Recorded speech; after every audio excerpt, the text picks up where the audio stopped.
Remnant 2 has just released, and it's packed with crazy and fantastic weapons. Players adore the variation in their game, and more broadly, how they shoot or look. Hello and welcome to RetroCade. We'll take a look at the top 10 weapons in Remnant 2. It would also be very appreciated if you could like, subscribe, and turn on the notification bell to support us and not miss any forthcoming videos. At number 10, we have MP60R. The MP60R is a submachine gun, obtained once you've unlocked Ford's safe in Ward 13. The container gives you a key that opens a cargo room where you'll find this SMG.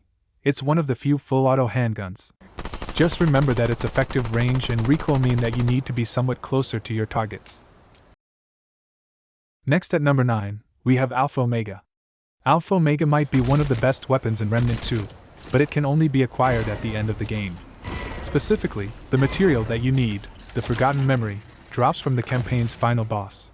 Alpha Omega is a pulse rifle, though you need to hold down the trigger button to shoot a burst of 5 energy bolts. Each hit also reduces the charge time.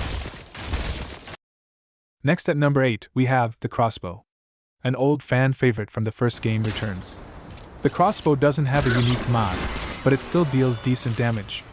It's also fairly accurate and can hit targets at great distances. It can be yours by solving the Imperial Gardens puzzle, which has a dialed device akin to what you'd encounter in the Lament Remnant 2 puzzle. Next at number 7, we have Crescent Moon.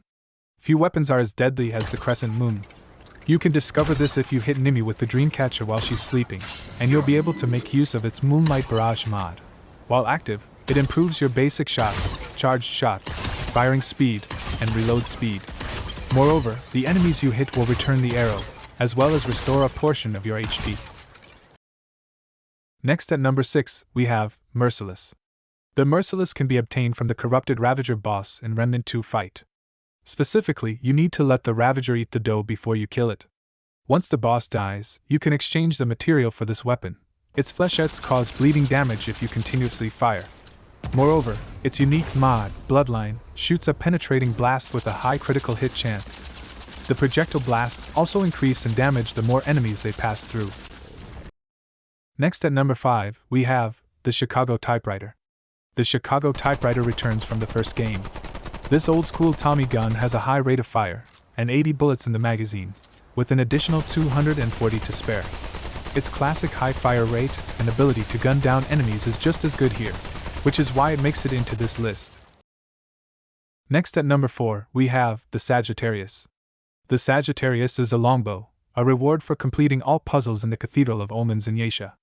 You can hold the trigger button longer to charge your shot, making it more powerful. However, its unique mod, Starfall, is what sets it apart. It shoots an arrow that spawns a portal, raining down star fragments in an area. If you can manage to get enemies grouped together, or if you're fighting in cramped spaces, then the projectiles can make quick work of them. Next at number 3, we have the APHELION. APHELION is an extremely cool-looking weapon that can be yours by defeating the Shahala Guardian boss in Nerid. However, you do need to complete the alternate kill method, which involves getting the override pin. This futuristic rifle has the Supernova mod, which creates a moving flare that burns everything it touches. Moreover, its basic shot, a crescent beam arc, can trigger an even bigger explosion. Perhaps the only downside to getting this weapon is that the entirety of the Nerid biome becomes inaccessible due to storyline shenanigans. At number 2, we have the Nightfall. The Nightfall can be crafted by using Cursed Dream Silks, a material that drops from the Nightweaver boss in Lazam. While its base stats aren't anything to write home about, its unique mod, Dreamweaver, more than makes up for it. When activated, the weapon gains infinite ammo, 35% rate of fire, and 10% lifesteal. And yes, it also becomes fully automatic, while making you harder to hit while you're moving. Now the first and best weapon in our list is XMG-57 Bone Saw, the medic's starting weapon. We've got what can only be described as the only long gun you'll ever need for the next 15 hours, possibly more.